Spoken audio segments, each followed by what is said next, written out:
दोस्तों welcome to money stocks. तो इस वीडियो के अंदर हम लोग बात करने वाले हैं मल्टीपल स्टॉक्स के बारे में। तो चलिए सबसे पहले हम लोग डिस्कस करेंगे जियो फाइनेंशियल सर्विसेज के बारे में, जहां दोस्तों जियो फाइनेंशियल्स के अंदर आज के दिन हमें 5% की तेजी नजर आ चुकी है एंड 304 रुपये के आसपास हमें कहीं ना कहीं जियो फाइनेंशियल्स की क्लोजिंग नजर आ चुकी है। तो दोस्तों बहुत ज़्यादा लोगों को पता होगा, जो लोग इस चैनल को डेली फॉलो करते हैं उन हर एक लोगों को पता होगा कितना ज़्यादा बुलिश हम लोग जियो फाइनेंशियल सर्विस को लेके थे, क्योंकि जो कंपनी का ओवरऑल बेसिस के ऊपर जो टेक्निकल चार्ट था ना वो बहुत ज़्यादा स्ट्रांग था। और मैंने पहले आपके साथ डिस्कस किया था कि कंपनी के अंदर अगर आपको खरीदारी करना है तो 3 पैरामीटर के ऊपर आपको ध्यान देना चाहिए।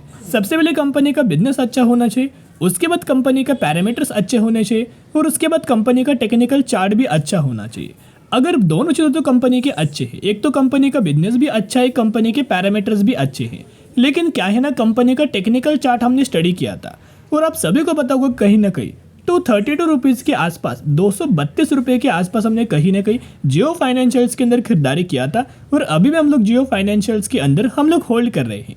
अभी क्या ना जो इंपॉर्टेंट लेवल्स था कंपनी का, जैसे कि आपको पता होगा कि कोई भी कंपनी प्रीवियसली अगर दोस्तों इसे मान लीजिए कि कंपनी का चार्ट है, राइट, ये क्या हुआ कंपनी का एक हाई हुआ, राइट, ये कंपनी का लो हुआ, इसको हमें मार्क कर लेना है। जब तक कंपनी प्रीवियस हाई को अगर ब्रेक नहीं करता, राइट, प्रीवियस हाई को कंपनी जब ब्रेक नहीं करता तब तक हमें कंपनी के अंदर कोई ज़्यादा बहुत बड़ी हमें मोमेंटम नज़र नहीं आती। बीच में कंपनी लगातार कंसोलिडेट करता है।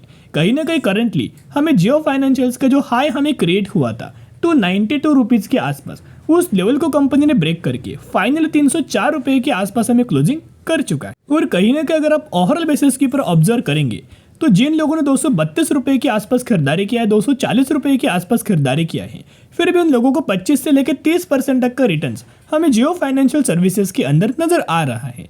अभी कंपनी का एक पैटर्न दोस्तों नोट करना कि कंपनी क्या करता है। पहले कंपनी के अंदर तेजी आएगा, कंपनी थोड़ा बहुत प्रॉफिट बुकिंग करेगा, लेकिन जो प्रीवियस कंपनी का जो लो है ना उस लो को ब्रेक नहीं करेगा।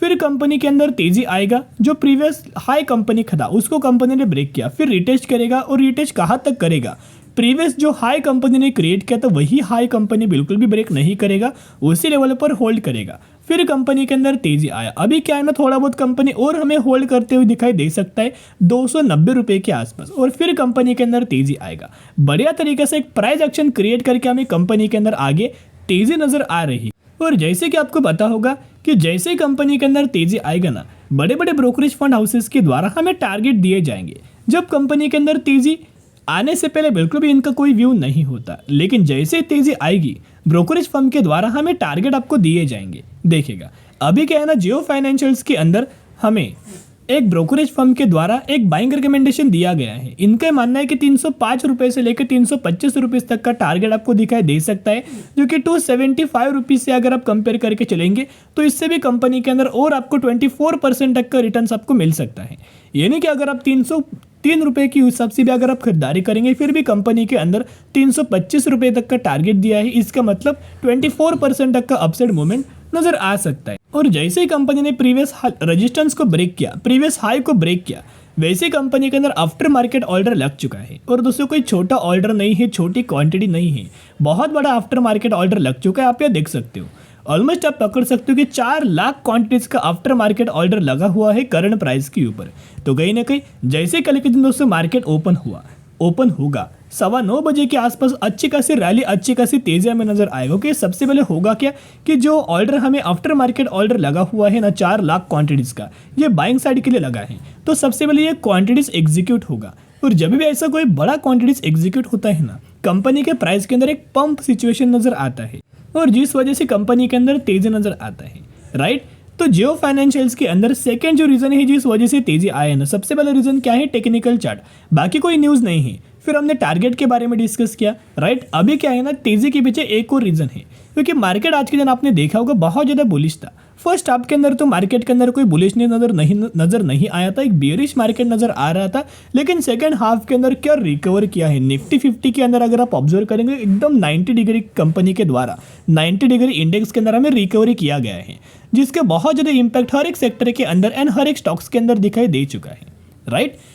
अगर इनका डिलीवरीज भी अगर आप ऑब्जर्व करेंगे तो आज के दिन ऑलमोस्ट हमें जियो फाइनेंशियल्स के अंदर 40% तक की डिलीवरीज नजर आ रही है। तो चलिए ओवरऑल अगर आप इनका मूविंग एवरेज वाला टेक्निकल चार्ट भी अगर आप ऑब्जर्व करके चलेंगे तो जो येलो लाइन इंडिकेट्स क्या करता है, ये इंडिकेट्स करता है 50 दिन का moving average, and grey line indicates क्या करता है 200 दिन का मूविंग एवरेज। तो जब भी कंपनी मूविंग एवरेज के आसपास आएगा तभी तभी कंपनी के द्वारा बढ़िया तरीके से तेजी आएगा। अभी क्या है ना, जब भी कंपनी के अंदर कोई बड़ी तेजी आता है थोड़ा बहुत प्रॉफिट बुकिंग होता है, फिर तेजी आएगा, फिर प्रॉफिट बुकिंग हुआ, फिर तेज आएगा और हमें कंपनी प्रॉफिट बुकिंग करते हुए नजर आएगा और फिर एक जंप हमें नजर आएगा। फिर जो 325 रुपये तक का टारगेट हमें दिया गया है ना, ये बहुत ही आसानी से जियो फाइनेंशियल्स हमें अचीव करके दे सकता है। क्योंकि ओवरऑल इनको एक और जो बेनिफिट मिलने वाला है, आपको पता है पेटीएम का जो बिजनेस है धीरे धीरे करके हमें खत्म हो रहा है, राइट। और पेटीएम डायरेक्टली कॉम्पिटिटर किसका है, जियो फाइनेंशियल सर्विसेज का।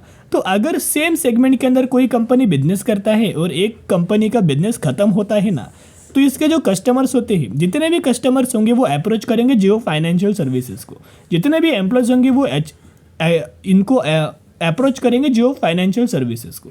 तो कहीं ना कहीं कंपनी का रेवेन्यूज भी बढ़ेगा, कंपनी का प्रॉफिट भी बढ़ेगा, एंड ओवरऑल कंपनी के अंदर ग्रोथ का सीनरी भी आपको दिखाई देगा।